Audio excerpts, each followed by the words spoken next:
এই জন্য ভক্ত চরিত্র শুনুন। ভক্তদের চরিত্র বড় বিরল, ভক্ত চরিত্র বড় মহিমান্বিত। তবে চলুন গিরি গোবর্ধনের আমাদের অষ্টসখা বল্লভাচার্য সম্প্রদায়ের এক সখা ছিলেন, নাম শ্রীকৃষ্ণ দাসজি। কি নাম বললাম? শ্রীকৃষ্ণ দাসজি, গোবর্ধনে। কি বিচিত্র কথা শুনুন তো। গিরি গোবর্ধনে গোবর্ধন গিরিরাজকে উনি শৃঙ্গার করতে ভালোবাসতেন। শৃঙ্গার করতে ভালোবাসতেন বিধায় তখন বহুদিন আগের কথা, স্বর্ণ মুদ্রার প্রচলন ছিল তখন। তো গিরিরাজকে সুন্দর সুন্দর পোশাক পরাবে বলে উনি কি করেছেন জানেন? উনি স্বর্ণ মুদ্রা নিয়ে আগ্রাতে এসছেন। ভক্তমাল চরিত্রে আছে আগ্রার একটি বাজারের নাম দিল্লি বাজার। সেই দিল্লি বাজারে এসছেন ভগবানের জন্য সুন্দর সুন্দর দামি কাপড় কিনবে বলে। এই প্রসঙ্গে একটা কথা বলে রাখি, কারো বাজারে গিয়ে বাজার করা দেখে বোঝা যায় এই মানুষটা ভগবানকে ভালোবাসে কিনা। কিরকম জানেন? গিন্নিমারা লিখে দেয় অমুক তমুক চাল ডাল নুন মশলা। আচ্ছা, উনি বাজার করতে গিয়ে দেখে 10টা টাকা পকেটে আছে, আর এই 10টা টাকা ভ্যান ভাড়া বা রিক্সা ভাড়া। উনি পায়ে হেঁটে এসে নাতনির জন্য একটা চকলেট বা রসগোল্লা কেনে। এটা কি লিস্টে লেখা থাকে? শাস্ত্রে সব লেখা থাকে না। ভক্তের ভব্য ভাবনা প্রেম আলাদা জিনিস। আচ্ছা, ওই 10 টাকায় পায়ে হেঁটে ওর জন্য রসগোল্লাটা নিল কেন? বাজারে গেলে যে যাকে যত বেশি ভালোবাসে আর সে যেটা পছন্দ করে, বাজারে ঘুরতে ঘুরতে ওই কথাটা তার মনে পড়ে।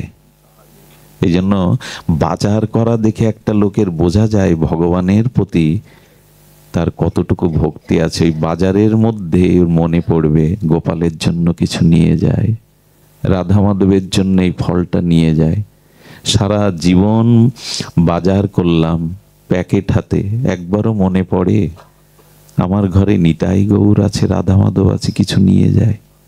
কারো বাজার করা দেখে বোঝা যায় তার ভগবত ভক্তিটা কতটুকু। আমরা নিজের আহার্যের জন্য বাজার করতে হয়, নিয়ম করি, একবারও কি মনে পড়ে না আমার ঘরে ভগবান আছেন? এই শীত পড়েছে, একটা সুন্দর কাপড় ভগবানকে পরাই, শীতের কাপড়। আমার গায়ে তো শীতের বস্ত্র ছেলে মেয়ের গায়ে তো দিয়েছি। গৌর গোবিন্দ ঘরে আছে, ওরা তো কাঠ না, ওরা তো পাথর না, মূর্তি না, প্রতিমা না, ওদের গায়ে একটা কাপড় চড়াই। বাজারের প্রথম ফলটা প্রথম সবজিটা তাকে দেই। আর একটা জিনিস দেখে বোঝা যায় আপনি ভক্তি পথে কতটুকু এগিয়েছেন। সেই স্বপ্নটা হলো স্বপ্ন বিজ্ঞান। যে মানুষ যে জাতীয় স্বপ্ন দেখে তার ভজনের স্তর ততটুকু। যারা অধিক নাম করে, যাদের ভিতরে কপটতা নাই, যারা সহজ সরল হয়ে ভগবানকে ভজন করে, এরা প্রায়শ ধামের স্বপ্ন, কোনো ভগবানের লীলার স্বপ্ন, কোনো শুদ্ধ গুরুদেবের স্বপ্ন, যমুনা গঙ্গার স্বপ্ন অধিক দেখেন। অর্থাৎ আমাদের ষড়গোস্বামীরা যখন 2-4 দণ্ড বিশ্রাম নিতেন, স্বপ্নেও তারা রাধা মাধবকে দেখতেন, স্বপ্নেও তার লীলা দেখতেন। একজন মানুষ কি জাতীয় স্বপ্ন দেখে, দেখে বোঝা যায় তার ভজনের স্তর কতটুকু, তার ভজনের স্তর কতটুকু। স্বপ্ন কাকে বলে? অনন্ত জন্ম ধরে হৃদয়ে যে ভাবনাটা গভীরভাবে ভেবেছেন, যে কর্মের ছাপটা আপনার হৃদয়ে এঁকে আছে, সেই কর্ম বা ভাবনার প্রতিফলন হলো স্বপ্ন। একদিন খুব নাম করবেন, সাধু সেবা করবেন, একদিন হরিকথায় সারাদিন মেতে থাকবেন, দেখবেন কোনো না কোনো দিব্য স্বপ্ন আপনাকে স্পর্শ করবে। স্বপ্ন দেখে বোঝা যায় এই মানুষটার মানসিক স্থিতি কোন স্তরের। এই জন্য বাজারে উনি গেছেন, দিল্লি বাজারে গিরিধারীর জন্য কাপড় কিনতে। কিনেছেন, ভালো ভালো কাপড় কিনেছেন। এই শীতের সময় বিগ্রহের গায়ে শীতের বস্ত্র দেবেন মায়েরা, শীতের বস্ত্র দেবেন, গোপালকে দেবেন, রাধা মাধবকে দেবেন। তো উনি কিনেছেন, কাপড় কিনে যখন আসছেন তখন কি দেখছেন জানেন? তখন দেখছেন এক নর্তকী বাইজি বাজারে দুটো অঙ্গভঙ্গিমা নৃত্যকলা দেখিয়ে টাকা ছুঁড়ে মারবে, দর্শকরা নৃত্য করছে, যে ওইখানে বাবাজির যাওয়ার প্রয়োজন আছে? কৃষ্ণদাস বাবাজি কি করেছেন? কৃষ্ণদাসজি উনি লোকের ভিড় ঠেলে গিয়ে সেই পতিতা, সেই বাইজির নৃত্যকলা তিনি দেখছেন। দর্শকরা তো আর ছাড়ে না কটু কথা বলতে, বাবাজি লেগে গেছে, বাবাজিরও মন লেগে গেছে। কে কার কথা শোনে? অপলক নয়নে ওর নৃত্য দেখছে। সবাই যখন টাকা ছুঁড়ে দিয়ে ওর গাতে গুজে দিয়ে চলে গেল, রঙ্গভঙ্গিমা, ওর এই জড় দেহটা দেখে, সৌন্দর্য দেখে, তখন হঠাৎ বাইজি প্রশ্ন করেছে, কি বাবাজি, আপনার তো এখানে এই নৃত্য দেখার কথা না? বলছেন, তোমার কাছে একটা অনুরোধ আছে, রাখবে?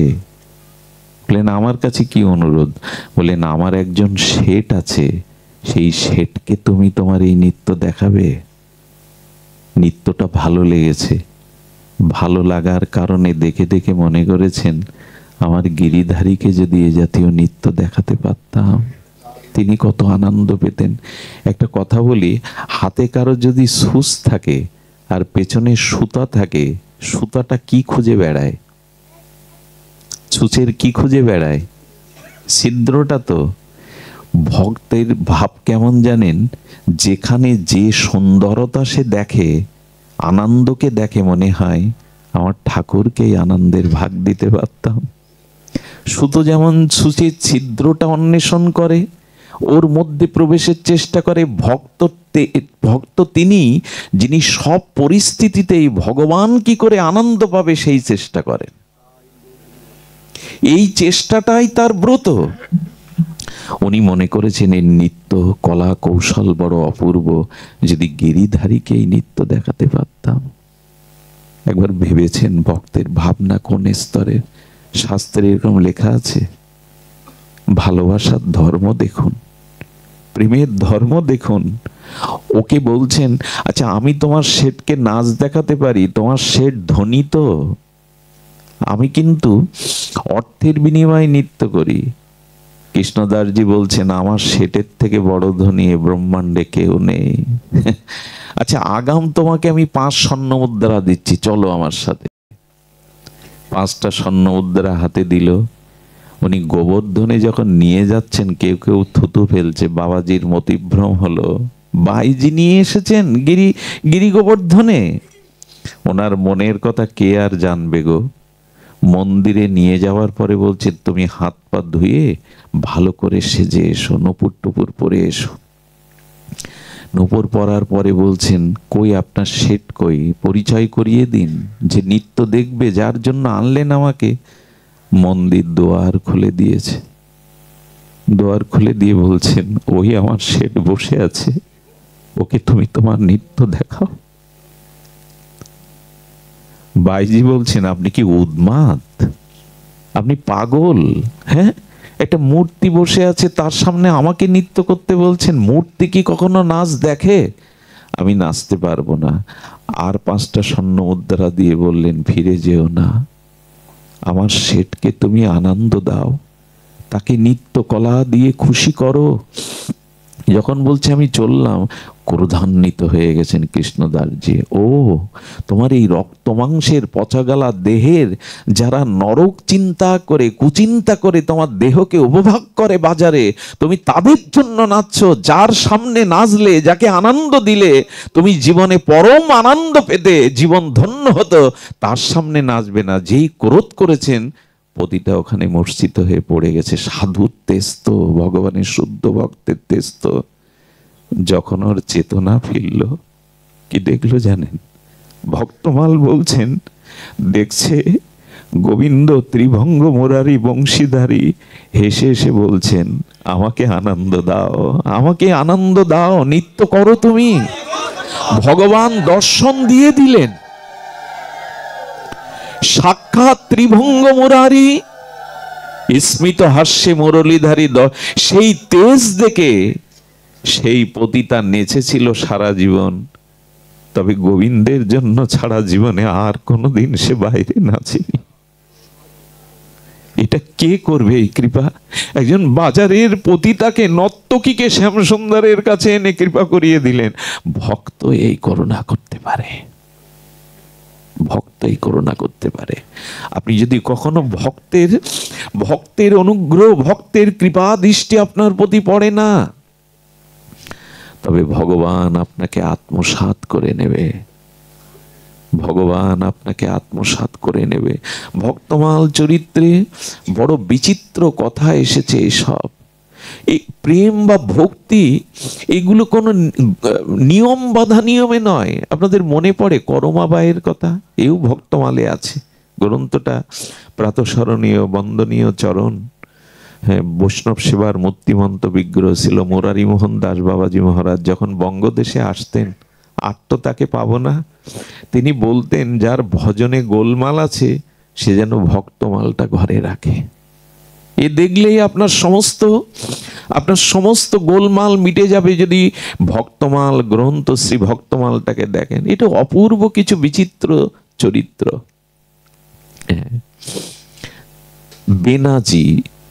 বেনাজি বলে একটা ভক্ত চরিত্র আছে। এখানে ভক্তমাল বলছে বেনাজি তখন শিশু, আর ওই শিশু যে ঘরে জন্মেছেন, শিশু অবস্থায়, বালক অবস্থায় একজন সন্ত সাধু এসেছিলেন ব্রজধাম থেকে। তিনি তার শালগ্রাম শিলাকে সাক্ষাৎ গোবিন্দ জ্ঞানে অর্চন করতেন।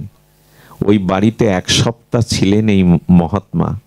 উনি সকালে উঠে ঘি মাখাতেন বিগ্রহকে, অভিষেক করতেন দধি দুগ্ধ পঞ্চামৃত দিয়ে, তিলক করে দিতেন, শৃঙ্গার করতেন, পোশাক দিয়ে সাজিয়ে আরতি করতেন এবং ওনার মহিমা গুণকীর্তন করতেন। ওই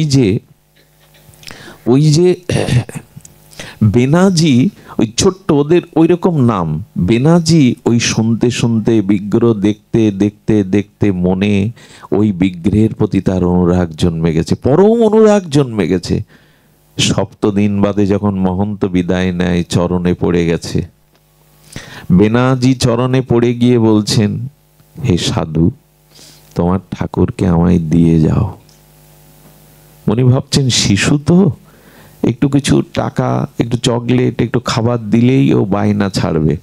ওকে যখন ওইসব দিতে যাচ্ছে, আমি কোনো কিছু চাই না, ঠাকুরকে চাই। আমি 7 দিন ধরে তোমার সেবা দেখেছি, অর্চন দেখেছি, আমাকে দিয়ে যাও, আমি ওকে ভালোবেসে ফেলেছি। একটা কথা বলি, আমাদের জীবনে ভক্তি বাধা হয়ে দাঁড়াচ্ছে কোথায় জানেন? ভক্তি বাধা হওয়ার কথা ছিল না, কিন্তু এই লীলাটি আমাকে একটু স্মরণ করিয়ে দেবেন। এই প্রসঙ্গে একটা কথা বলে রাখি, ভক্ত খুব মন দিয়ে শুনতে হবে, খুব ধ্যান দিয়ে শুনতে হবে। আমাদের ভজনে প্রগতি কেন হচ্ছে না? প্রেম ভক্তি এত করুণা পেয়েও, এত হরিনাম পেয়েও, এত সদ্গুরুদেবের কৃপা পেয়েও হচ্ছে না কেন জানেন? সেটা হলো ভক্ত, ভগবান আর ভক্তিতে যদি কখনো আপনার শ্রদ্ধা, বিশ্বাস দৃঢ় না হয়, ওইখানে যদি ঈমান বা সত্যতা আপনি না রাখতে পারেন, কোটি জন্ম বিলম্ব হবে, তবুও ভক্তি পাবেন না। কথাটি আমি মনে হয় বোঝাতে পারলাম না। এই 3 জায়গাতে, ভক্তের কাছে, শ্রীগুরু বা ভগবানের কাছে, ওইখানে আপনার আদর্শ, শ্রদ্ধা চুল পরিমাণ যদি চির ধরে যায়, কোটি জন্ম লেগে যাবে। আর যদি আদর্শ রেখে দেন, কি ঘটনা শুনুন, ভক্তমাল বলছে 1 লক্ষ টাকা নিয়ে এক শেঠ তাড়া খেয়েছে ছিনতাইকারীদের কবল হতে, প্রাণে টাকাটা বাঁচাবে বলে, নিজে বাঁচবে বলে, জঙ্গলে গিয়ে পলিয়েছে যাতে ওটা রক্ষা করতে পারে। ঠিক সেই মুহূর্তে গভীর জঙ্গলে মধ্যরাত্রে এক চোর মা ভবানীর মন্দিরে গিয়ে বলছে, মা তুই তো আমাকে রক্ষা করিস সারা জীবন, চুরিতে যেন আজ ধরা না পড়ি, মা এই কৃপা কর। ওকে শেঠ দেখে কি মনে করেছে জানেন? মনে করেছেন এত রাত্রে মন্দিরে যিনি মার সামনে বসে প্রার্থনা করছেন, তিনি নিশ্চয়ই সাধু, নিশ্চয়ই কোনো সন্ত সাধু। এটা মনে করে উনি কি করেছেন জানেন? এটা মনে করে তাড়াতাড়ি তার হাতে টাকাটা দিয়ে বলছেন, বাবা আমাকে বাঁচান, এই অর্থটাকে বাঁচান, এটা আমার সম্বল, বলেই উনি, আপনি রক্ষা করুন, আমার পেছনে ছিনতাইকারীরা তাড়া করেছে। উনি জঙ্গলের মধ্যে লুকিয়ে গেলেন। চোরের হাতে লাখ টাকা সেদিনের সময়, ঘটনাটা 1000 বছর আগের। উনি কি করেছে জানেন? মা ভবানীর দিকে তাকিয়ে বলছেন, মা সব জায়গায় অশ্রদ্ধা অবিশ্বাস আমি রেখেছি, কিন্তু তোর সামনে কখনো আমি কপটতা করিনি মা। তোর সামনে তোর বিশ্বাসটা আমি কখনো হারাইনি। এই দেখুন ভক্তি কাদের লাভ হয়। সেই লাখ টাকা নিয়ে 2 ঘন্টা বসে থাকলেন। উনি আসার পরে যখন ওনাকে টাকাটা ফিরিয়ে দিচ্ছেন, তখন চরণে প্রণাম করে বললেন, প্রণাম করবেন না, আমি প্রণামের যোগ্য নই, আমি দাগি চোর। মায়ের কাছে আসি মার আশীর্বাদ নিতে, যাতে চুরিতে ধরা না পড়ি। বলেন, এই টাকা পেয়েও কেন আপনি আত্মসাৎ করলেন না? বলেন, আর যাই হোক, যার সামনে এসেছি তার সামনে আদর্শ থেকে চ্যুত হতে পারবো না। আমরা ভগবানকেও ফাঁকি দিতে শিখেছি, ভগবানের সামনেও আমরা চালাকি করি, ভেতরে এক বাইরে আর এক রকম ভাব দেখায়। উনি কি ওটা জানেন না? কপট চাতুরী যতদিন আছে কোটি জন্মেও ভজনে প্রেম প্রাপ্তি। এই জন্য সরল হলে ভগবান তাকে গ্রহণ করেন। ভক্তের কাছে কখনো কপটতা করবেন না।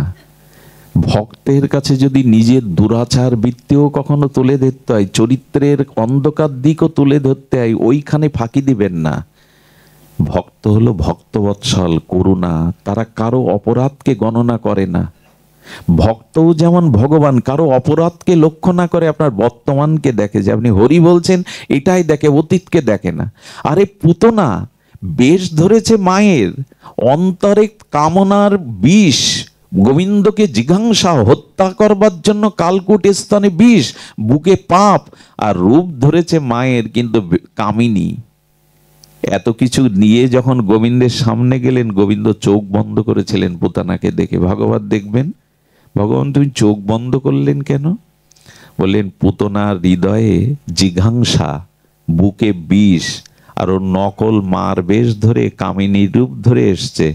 যাদের ভেতরে বিষ আছে, কপটতা আছে, ছল আছে, আমি তার দিকে তাকাতে পারি না। তাদের দেখলে আমি ওইখানে সরল হবেন, নিষ্কপট হবেন, গোপন কিছু করবেন না। ভক্ত ভগবানের কাছে ওরা ক্ষমা করতে জানে, ওরা কারো দোষ অন্বেষণ না করেই কৃপা করতে পারে। সাধুরেব সামন্তব্যং, গোবিন্দ বলেছেন, অপিচেত সুদরাচার মাম অনন্য ভাগ। পৃথিবীর শ্রেষ্ঠ দুরাচারী হয়েও যদি কেউ নিষ্কপটে শ্রদ্ধালু আমার কাছে আসে, তাকে সাধু বলে সম্মান করবে। কারণ অচিরেই সে সাধু হয়ে যাবে, তার মধ্যে কপটতা নাই, লোক দেখানো ভাব নাই, অচিরেই সে সাধু রেব সামন্তব্যং। পেছনেরটা দেখো না। আরেকটি কারণে গোবিন্দ পুতনাকে দেখে চোখ বন্ধ করেছিলেন। কি কারণ জানেন? আমার কাছে যে একবার আসে, আমাকে যে বুকে তুলে নেয়, আমি তার অতীতের কর্ম পাপ এগুলি দেখি না, দেখলে তাকে কৃপা করতে পারতাম না। আচ্ছা, আপনার আমার অনন্ত জন্মের পাপগুলি যদি আমার পিতা মাতা, আমার স্ত্রী পুত্র দেখানো যেত আমার অনন্ত জন্মের পাপ, ওরা আগের মতো আমাকে আর শ্রদ্ধা করতে? কিন্তু ভগবান চোখ বন্ধ করে বলেন, আমি তোমার অতীত পাপ দেখব না, অতীত অপরাধ দেখব না, তুমি যে আমার কাছে এসেছো এই বর্তমানটাই দেখে তোমায় কৃপা করব। এই দয়ালুর কাছে আমরা যাই না। এমন ক্ষমাশীল বদান্য কৃতজ্ঞ ভক্ত ভগবানের কাছে আমরা যাই না। এই মানাজি কি করেছেন? বললেন, আমার ঠাকুরকে দিয়ে যান, ওই ঠাকুরই চাই। উনি যখন দেখলেন কান্নাকাটি করছে, বললেন, ঠাকুর দেওয়া যায় নাকি নিজের ঠাকুর? উপাসনার তত্ত্ব দেওয়া যায়? মা বাবা এসে বোঝাচ্ছে, তোকে এই কিনে দেবো, ওই কিনে দেবো, কান্নাকাটি করে হাত পা ছুড়ে বলছে ওই ঠাকুরই চাই। সাধু দেখলেন ওর যথাযথ অনুরাগ হয়েছে, কিন্তু আমি তো আমার বিগ্রহ দিতে পারবো না। ওকে সান্ত্বনা দেওয়ার জন্য রাস্তায় গিয়ে একটা কালো পাথর নিয়েছে। কালো পাথরটাকে আবার একটু ঘষে মেজে ওইখানে একটু তিলক করে দিয়ে ওদের সিংহাসনে রেখে বলছে, এদিকে আয় দেখ।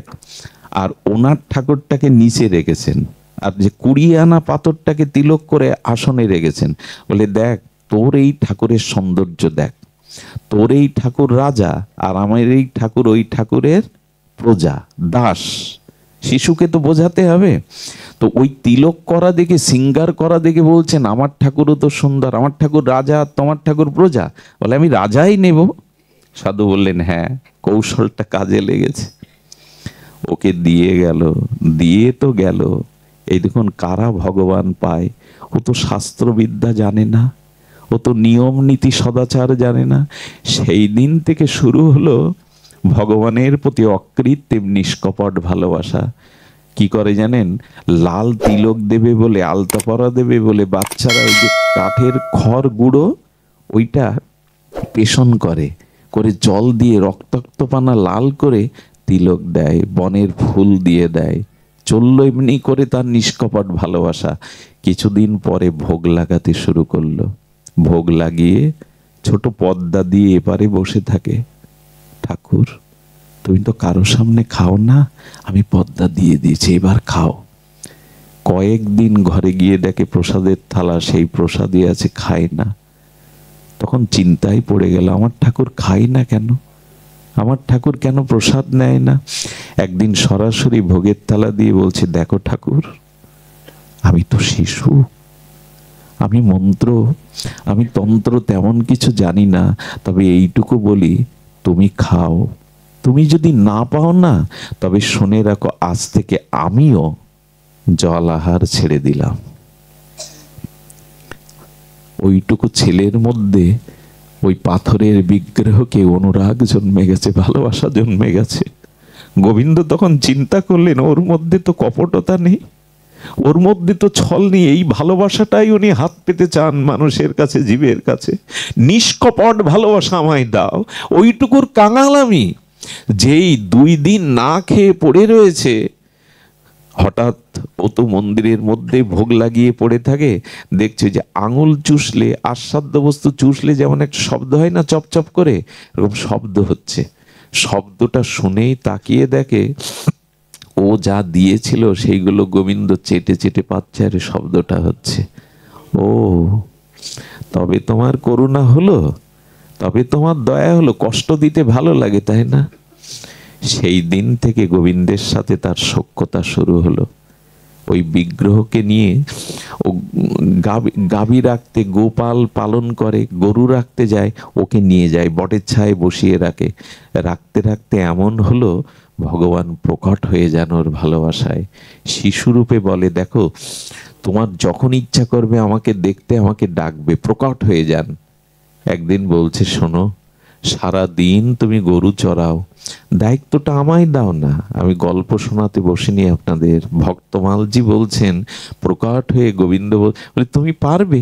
তোমার কেমন কোমল কোমল হাত পা, তুমি পারবে? বলিনি, এই অভ্যাসটা আমার অনেক জন্মের। আমি গোপাল, আমি গরু রাখার অভ্যাসটা আমার অনেক জন্মে, ছেড়ে দাও না, আমার উপর ভাত দিয়ে দাও। সারা দিন গোচারণ করে, বিকালে ফিরে এসে বিগ্রহের মধ্যে প্রকট অপ্রকট হয়ে যান, একসাথে বাড়ি আসে। 2 বছর পরে ওই মহাত্মা ওর বাড়িতে এসেছে। কি গো, তোমার গোপাল কই, তোমার ঠাকুর কই? বলে, ঠাকুর গোচারণ করতে গেছে, গরু রাখতে গেছে। বলছে, ওর এখনো সেই পাগলামি আছে দেখছি। বলে, গোচারণ গেছে? বলে, হ্যাঁ। তখন ওর বাবা মা বলছে, দেখুন কি হয়েছে, ও বিগ্রহকে খাওয়ায়, প্রসাদের থালায় প্রসাদ থাকে না, একটা দিব্য গন্ধ ভেসে আসে, কি ঘটছে আমরা বুঝতে পারছি না। বলে, ওর সাথে নাকি গোপাল গরু চড়ায়। তখন বলছেন, আচ্ছা সাধু বাবা, গোপাল গরু চড়ায়, তুমি বিশ্বাস করছো না আমার বাবা মার মতো? বলে, দেখাতে পারিস? বলে, চলো না, আমার গরুগুলো মাঝে মাঝে আমাকে বিশ্রামের জন্য ওই নিয়ে যায়, চলো না। যেই গোষ্ঠে এসেছে, গোবিন্দ একটা নীল গায়ের পিছনে ঘুরে বেড়াচ্ছেন। গোপালকে দেখে হেসে বলছেন, শোনো সখা, আমার গুরুদেব এসেছে, ওনাকে ওনাকে ওনাকে একটু দেখা দিতে হবে। বললেন, সহজ পেয়েছো, তোমার মতো সরল পেয়েছো? আমি সবার কাছে ধরা দেই না, ও আমাকে দেখতেই পাবে না। তখন কি বলছে জানেন? শোনো সখা, আজ তোমার আমার মিলন ঘটিয়ে দিয়েছে আমার গুরুদেবী। উনি যদি কৃপা না করতেন, আমি তোমাকে পেতাম না, তোমার সাথে আমার সম্বন্ধই হতো না। তবে জেনে রাখো, ওনার করুণাতেই আমি তোমাকে, তুমি আমাকে পেয়েছো, ওনাকে বঞ্চনা করা যাবে না। যে এই কথা চোখের জলে বলে ফেলেছে, গোবিন্দ প্রকট হলেন। গুরুদেব গোবিন্দকে প্রণাম করছেন না, ওর চরণেই পড়ে গেছে। ওরে সারাটা জীবন বিগ্রহকে ভালোবেসেছি, সেবা করেছি, আজ তোকে পথের নুড়ি দিয়ে অনুরাগে ভালোবেসে ভগবানকে গোষ্ঠে গোরলাখাল বানিয়েছিস, কি তোর মহিমা। একমাত্র ভক্তের কাছেই ভগবান এগুলি ধরা দেয়। আমরা কপট, আমার মতো যারা, তারা আদর্শ ঈমান রাখতে পারিনি। ভেতরটা যদি একটু শুদ্ধ হতো, একটু সরল হতো, ভগবান পেতে, প্রেম পেতে বিলম্ব হয় না। সূর্য উঠলে অন্ধকার দূরীভূত হতে দেরি করে না। এই শ্রদ্ধাটা, বিশ্বাসটা খুব দরকার। আরেকটি ঘটনা বলবো ভক্তমাল থেকে, বড় বিরল ঘটনা। ঘটনাটা আমাকে খুব নাড়া দিয়েছে। আপনারা তো বিজ্ঞ শ্রোতা, অনুভবী শ্রোতা। সারা বাংলাদেশের মধ্যে আপনাদের অঞ্চলের শ্রোতাদের অনন্য একটা, আমি মাঝে ভারতে গিয়েছিলাম হরিকথার জন্য। ওখানে বলছে, বাবা এই যে ভাঙ্গা, ফরিদপুর, মকসেদপুর এই অঞ্চলটা কারা বাস করে? কেন বলছেন? বললেন, আমরা মাঝে মাঝে লাইভে দেখি, আমরা মাঝে যে ইউটিউবেতে দেখি, কি নীরব হয়ে এত গভীর রাত্রে তারা হরিকথা শুনছেন, সহস্র সহস্র ভক্ত। ওখান থেকে কি বলে জানে ওরা? আমাদের হয়ে তাদের চরণে একটা প্রণাম দেবেন, তাদের মতো ভক্তি আমাদের নেই। ওরা বারবার বলে, আমাদের হয়ে বাবা একটা প্রণাম দিবেন। আপনাদেরই একথা বলা যায়। এত হরিকথার আগ্রহ, উৎকণ্ঠা, ব্যাকুলতা, তৃষ্ণা আপনাদের ভাবা যায় না। বিপ্লবদার একটা পা নষ্ট, জানেন, ফরিদপুর থেকে বাবুদা ওরা যেভাবে ছুটে এসে রাস্তায় দৌড়ায়, আপনাদের অনুভূতিগুলো দেখে মনে হয় আমার জীবনে যেটুকু চাওয়া পাওয়া তা পূর্ণ হয়েছে আপনাদের সান্নিধ্য পেয়ে। এত হরিকথা প্রেমিক, এত হরিকথা উৎকণ্ঠা আপনাদের। হ্যাঁ, এটা ওই দেশের, মানে নোয়াখালীর একটা সমস্ত লোক, 99% লোক নদিয়ার একটা নগরে বাস করে। তারা হাউমাউ করে কাঁদছেন আর বলছেন, বাবা বাবা আমরা খুঁজে পাই ওই শ্রোতাদের মধ্যে আপনাকে, আপনি তাদের বারবার আমাদের হয়ে প্রণাম দেবেন, আশীর্বাদ করতে বলবেন যেন আমাদের হরিকথাতে রুচি হয়। শুনুন তবে ভক্তমাল চরিত্রে এই শ্রদ্ধা, আদর্শ, এই জায়গাটা নষ্ট হলে কিন্তু আমরা পাবো না, কোটি জন্মেও পাবো না। সেই চরিত্র শুনুন ভক্তমালের। ঘটনা ঘটেছে, অপরাধ নেবেন না, দলিত সম্প্রদায়ের, অর্থাৎ ঋষি সম্প্রদায়ের, দাস সম্প্রদায়ের আমরা যারা বলি, সহজ কথায় যাদের মুচি বলা হয়, ক্ষমা করবেন, কোনো জাতি ভগবানের কাছে, ভক্তের কাছে ছোট নয়। তো তাদের সংসারে অভাব, স্বামী স্ত্রী ঝগড়া করতে করতে মাঝে মাঝে মারধরও করে বসে। তার স্ত্রী এত কঠোরা যে স্বামীর গালে দুটো চড় বসিয়ে দিয়েছেন। উনি কি করবেন? উনি এই কষ্টে, এই অপমান সহ্য না করতে পেরে, উনি সেই যে এক কাপড়ে ছিলেন, জঙ্গলের মধ্যে যেতে গিয়ে সে আবেশে জঙ্গলের কাঁটায় কাপড়ও ছিঁড়ে গেছে। কোনো রকমের লজ্জা ঢেকে জঙ্গলের মধ্যে বসে পেয়েছেন সারাদিন। উনি কি বৈরাগ্য নিয়ে গেলেন? স্ত্রীর চড় খেয়ে গেছেন মনের দুঃখে। কি আর করবে, জঙ্গলের মধ্যে বসে বসে রয়েছে। বিকাল বেলা ওই প্রদেশের রাজা তার মন্ত্রীকে নিয়ে, এটা ভাগবত আমাদের ভক্তমাল চরিত্রের কথা, ওই রাজা তার মন্ত্রীকে নিয়ে ওই পথে পরিভ্রমণ জঙ্গলের শোভা দেখতে বেরিয়েছেন। তো ওই মন্ত্রী ছিলেন আধ্যাত্মিক জগতের একজন ভক্ত। উনি রাজাকে আধ্যাত্মিক জগতের ভগবত লীলা শ্রবণ করাতে করাতে ওনাকে নাম নিয়ে আছেন। উনি হরিনাম করেন, একাদশী করেন, একটু অর্ধেক ওনার কাছে হরিকথা শোনেন। কিন্তু পথে যেতে যেতে বলছেন, আমার আধ্যাত্মিক রাজ্যে বিচরণ মন্ত্রী হচ্ছে তো, ঠিক ঠিক হচ্ছে তো? বলেন, রাজা সব হচ্ছে, কিন্তু একটি জিনিস না হলে যে ভজন আপনার পূর্ণতা পাবে না, সেটা হলো আপনি এখনো সদ্গুরুদেবের চরণ আশ্রয় করেননি, কোনো কিছুই পূর্ণতা হবে না। বলেন, আমাকে তো তাহলে এই মুহূর্তেই সদ্গুরু নিতে হবে, জীবন তো সায়ান্নে, কখন আয়ু ফুরিয়ে যাবে, আপনি আমার সদ্গুরুদেবের ব্যবস্থা করুন। ঠিক এই কথা বলতে বলতে জঙ্গলের মধ্যে ওই বইয়ের হাতে মার খাওয়া বেটা বসে আছে ওখানে, ওকে দেখে বলছেন, মন্ত্রী ভগবান কি আমার কথা শুনলেন? ওই দেখুন জঙ্গলের মধ্যে এক মহাত্মা বসে আছেন নীরবে অবনত মস্তকে, নিশ্চয়ই কোনো মহাত্মা না হলে জঙ্গলের মধ্যে কেন থাকবেন? মন্ত্রী বললেন, ভাগ্য আপনার, যান রথ থেকে নেবে, ওনাকে বন্দনা করুন, ওনাকে প্রণাম করুন। ওনাকে গিয়ে প্রণাম যেই করছে, মনে মনে ভাবছে, এটা কি স্বপ্ন? স্ত্রীর হাতে মার খেয়ে একটু লুকাপো অপমান বলে এখন রাজা আমার সামনে হাত জোর করে দাঁড়িয়েছে, আমি স্বপ্ন দেখছি না তো? মন্ত্রী বলছেন, মনে মনে বলছেন কথাটা, মন্ত্রী বলছেন ওভাবে হাত জোড় করলে হবে না, আপনি সাষ্টাঙ্গে ওনার চরণে হাত দিয়ে প্রণাম করুন। উনি বলছেন, বাহ, দেখা যাক কত দূর যায়। রাজা আমাকে প্রণাম করছে চরণে হাত দিয়ে। রাজা প্রণাম করার পরে কোনো কথা বলছে না, কথা বললেই তো ধরা পড়ে যাবে। তখন বলছেন মন্ত্রী, ওনার বসন যে নাই, ছেঁড়া ফোটা বসন। তখন বললেন, যারা আচার্য হয়, যারা অন্তর্মনা হয়, যাদের দেহাবেশ নাই, তারা তো বস্ত্রই পরে না। মহান মহান আচার্যদের বস্ত্র থাকে না। মনে মনে বলছেন, বানাও, আমাকে বানাও, আচার্য বানাও, কাপড় যে কেন ছেড়েছে তা তো তোমরা জানো না।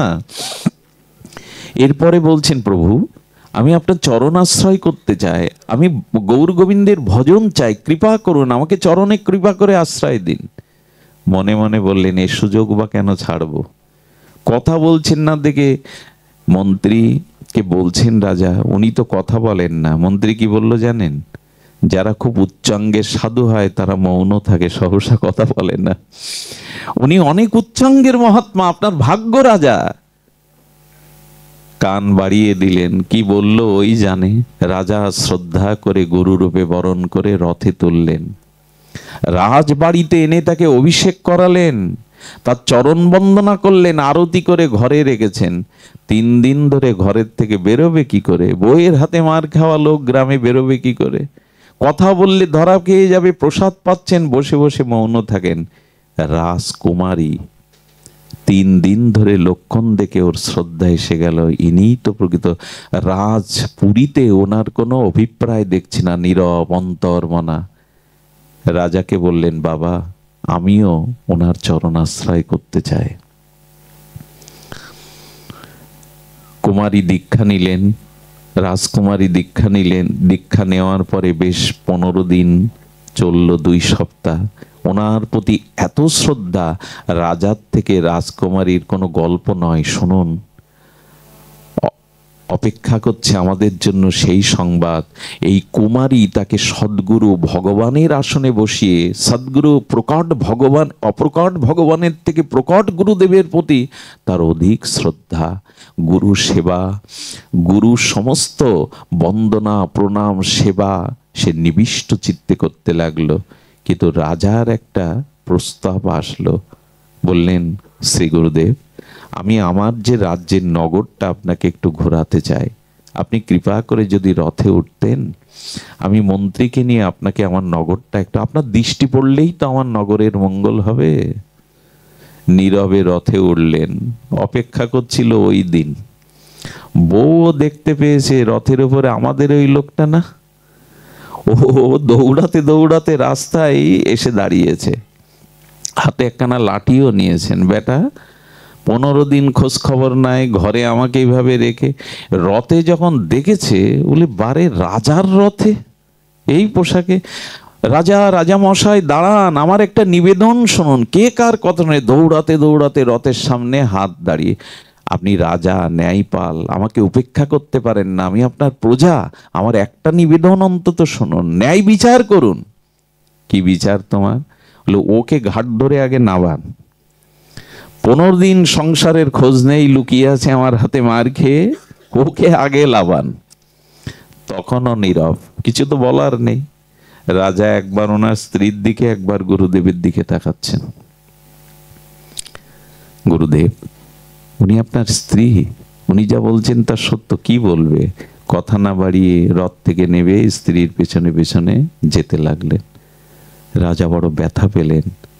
বললেন, জীবনে সদ্গুরুদেবের আশ্রয় নীতি গিয়ে এত বড় প্রবঞ্চনায় পড়লাম, বাড়ি যখন নামবেন বরণ ডালা নিয়ে কুমারী দাঁড়িয়ে আছে, গুরুদেব অভিষেক করে ঘরে ঢোকাবে।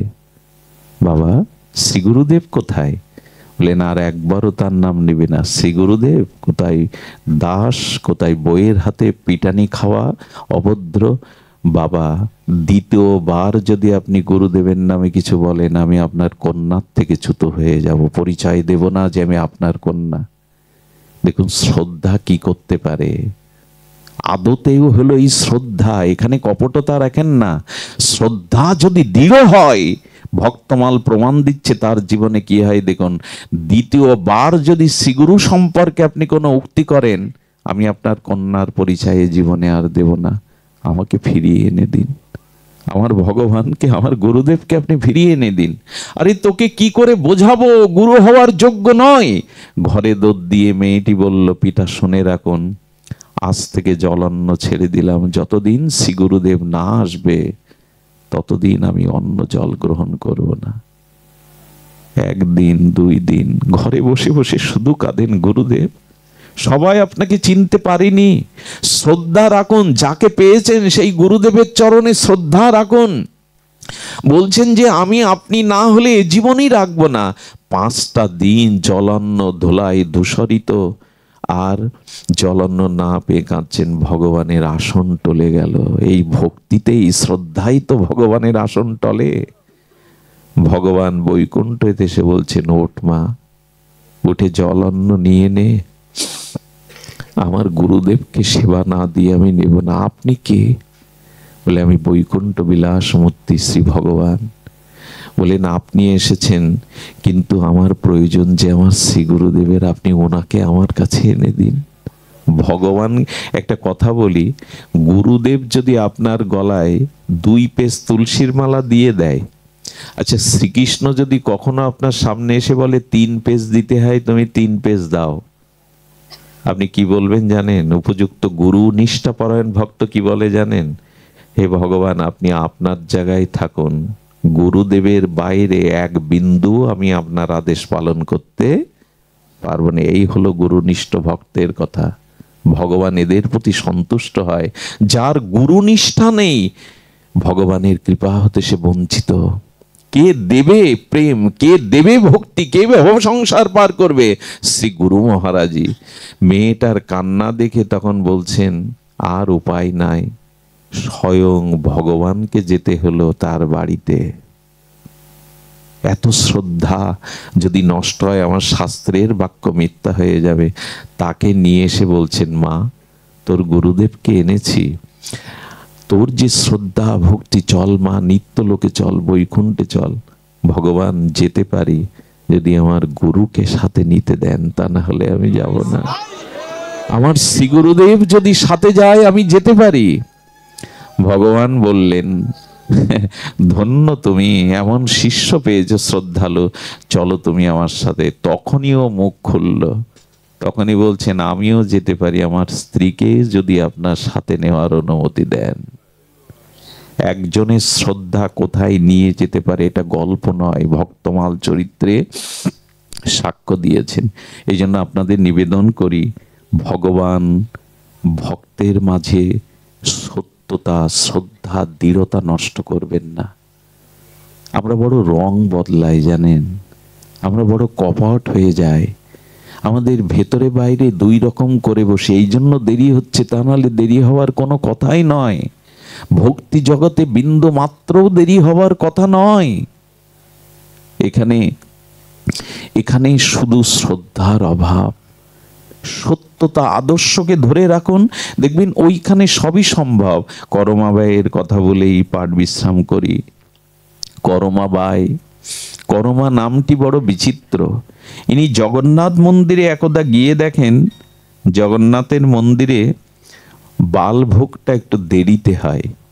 আর এই বুড়িমা গ্রামের একেবারে আকাট মূর্খ সরল এই বুড়িমা দেখছেন, আরে জগন্নাথের তো ক্ষুধা লাগে, জগন্নাথের ক্ষুধা লাগে, পুত্র জ্ঞানে তাকে সম্বন্ধ করে। ওই যে পূর্বের সম্বন্ধের কথা বলেছিলাম, জগন্নাথকে পুত্র জ্ঞান করে। তখন পান্ডাদের বলছে, তোমরা একটু দেরি করে কেন আমার জগন্নাথকে ভোগ লাগাও? বাচ্চাদের খেদা লাগে না সকাল হলেই? ওর কথা কেউ শোনে? যখন কেউ শুনল না, করমাবাই বাড়িতে এসে স্নান না করে প্রভাতে উঠে তিলকাদি তো জানেই না, স্নান না করে বাসি কাপড়ে খিচুড়ি রান্না করে, আর করে পাতাতে দিয়ে ডাকে, আয় জগন্নাথ, আয় বাবা। তোকে ওরা কত বেলা হলে খেতে যায়, তোর ক্ষুধা লাগে। বিশ্বাস করুন, এইভাবে নিবেদন করতে করতে জগন্নাথ এই ভালোবাসাকে, এই বাৎসল্য প্রেমকে উপেক্ষা করতে পারেনি। প্রতিদিন সকালে এসে বুড়িমার হাতে খিচুড়ি পেয়ে যেতেন জগন্নাথ। জগন্নাথ খিচুড়ি পেয়ে যেতেন। বুড়িমা এই আনন্দেই জীবন কাটাচ্ছেন, আমার ছেলে আমার হাতে পেয়ে যায়। একদিন এক সাধু এসে এই ভোগ রান্না করার এই দৃশ্য দেখে বললেন, বুড়িমা পাপ করছো কেন, অপরাধ করছো কেন? ভগবানের ভোগ এভাবে রাধার নিয়ম নেই শাস্ত্রে। ওই যে বললাম, প্রেম কিছু আলাদা, ভক্তির স্তর কিছু আলাদা, সব লেখা থাকবে এরকম না, বিধির অনেক উপরে। বললেন তোমাকে স্নান করতে হবে, তিলক নিতে হবে, মন্ত্র স্মরণ করেই তবে ভগবানের ভোগ রান্না করতে হবে, এটা নিয়ম না, এটা ভগবান গ্রহণ করবে না। আচ্ছা, সাধু বাক্য উনি মেনে নিয়ে পরের দিন সকালে স্নান করতে শুরু করেছেন, তিলক নিতে শুরু করেছেন। এদিক জগন্নাথ এসে উপস্থিত। তাড়াতাড়ি করো মা, জগন্নাথ বলছেন তাড়াতাড়ি, এই তাড়াতাড়ি করো মা কয়েকবার বলেছিলেন, এই জন্য ওনার নাম হয় করমা। তাড়াতাড়ি করো মা, ক্ষুধা লেগেছে। ভগবানের ক্ষুধা পায়, ভক্তের কাছেই তার ক্ষুধা পায়, প্রেম যেখানে আছে ক্ষুধা পায়। বুড়িমা এত দেরি করে ফেললো মন্ত্র স্মরণ তিলকমালা নিতে, সেদিন ফিরেই গেল। সারাদিন খাননি, কাঁদছেন বুড়িমা। একদিকে সাধুর আজ্ঞা, একদিকে আমার জগন্নাথ না খেয়ে ফিরে গেল, কি করি আমি?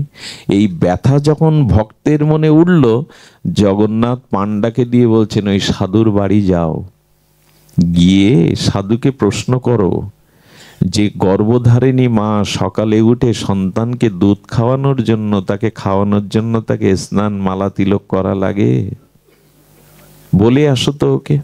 প্রেমের বিধান কিছু আলাদা, ভক্তির বিধান কিছু আলাদা, ওখানে বিচিত্র বিচিত্র ভাব।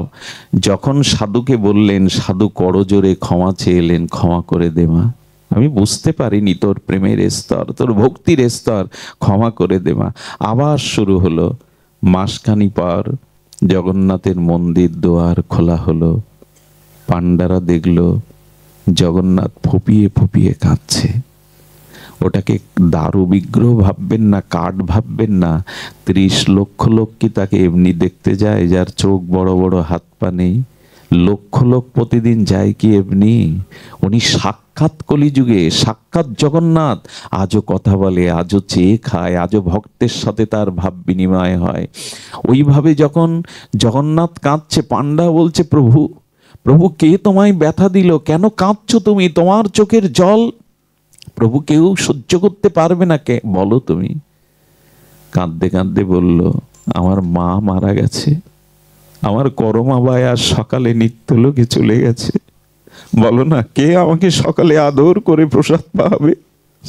আমার মা তো নাই, আমি কার হাতে এই প্রসাদ পেয়ে আসবো?